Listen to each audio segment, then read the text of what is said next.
Assalamualaikum warahmatullahi wabarakatuh.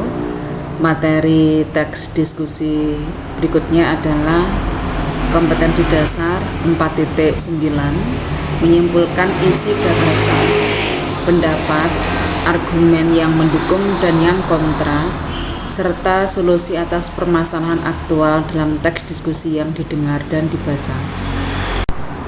Terlebih dahulu kita pelajari pengertian kesimpulan.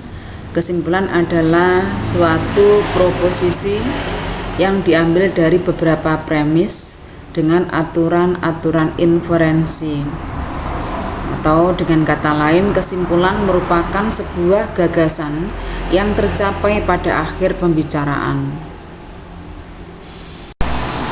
Langkah-langkah menyimpulkan teks diskusi: membaca teks dengan penuh konsentrasi dengan menggunakan teknik membaca cepat, perhatikan kata-kata kunci dan kalimat utamanya dalam setiap paragraf.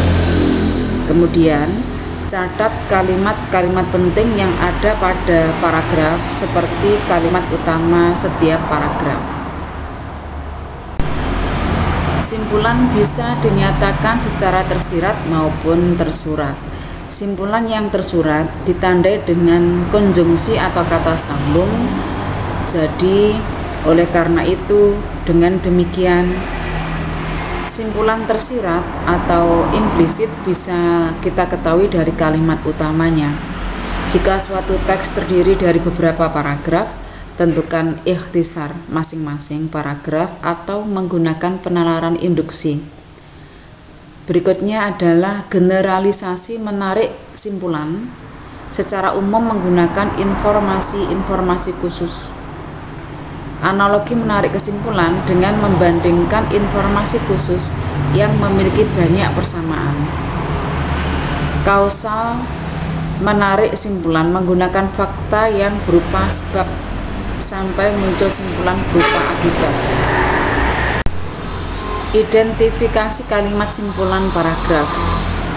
Yang pertama, perhatikan ciri khusus kalimat simpulan. Misal, ada kata kunci jadi, oleh karena itu, dengan demikian, dan sebagainya. Lalu, perhatikan isi kalimat pernyataan. Berikutnya, kalimat simpulan berisi opini atau pendapat akhir yang meliputi keseluruhan isi paragraf. Pengertian paragraf. Paragraf berisi kumpulan kalimat yang dijabarkan berdasarkan ide pokok atau gagasan utama, unsur-unsur pembangun paragraf, gagasan utama, dan gagasan penjelas. Gagasan utama atau ide pokok, ide yang disampaikan oleh penulis dan menjadi pokok pembahasan paragraf.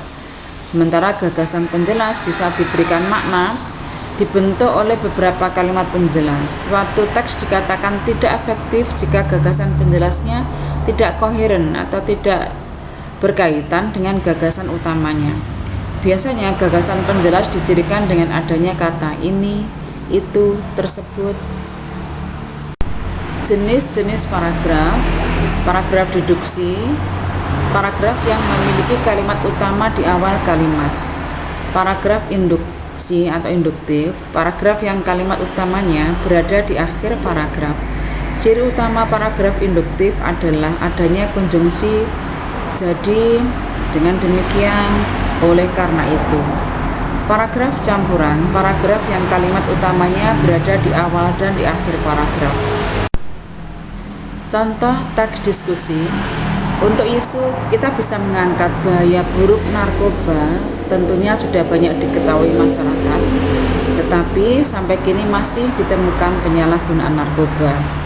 Argumen mendukungnya bisa berbunyi, bahaya yang disebabkan oleh narkoba diantaranya mengganggu kinerja jantung, gangguan pembuluh darah, dan menyebabkan tekanan darah meningkat, kerusakan otak, gangguan pada paru-paru, gangguan fungsi reproduksi, turunnya nafsu makan hingga akhirnya mengurangi berat badan, sering mual-mual dan mentah-mentah, dan yang paling dikhawatirkan adalah AIDS. Argumen menentang, narkoba tidak sepenuhnya buruk jika digunakan dengan benar. Zat jenis psikotropika ini sebenarnya masih bisa digunakan dalam dunia kedokteran. Kesimpulan yang bisa kita tarik dari isu yang disajikan, dari argumen mendukung dan menentang yang ditulis, ketika kita sudah mengetahui bahaya narkoba, maka sebaiknya kita menghindarinya. Demikian uraian singkat tentang materi teks diskusi. Semoga Allah memudahkan kita memahami masalah yang disajikan dalam materi kali ini. Akhirul qouli hadza ihdinas siratal mustaqim. Wassalamualaikum warahmatullahi wabarakatuh.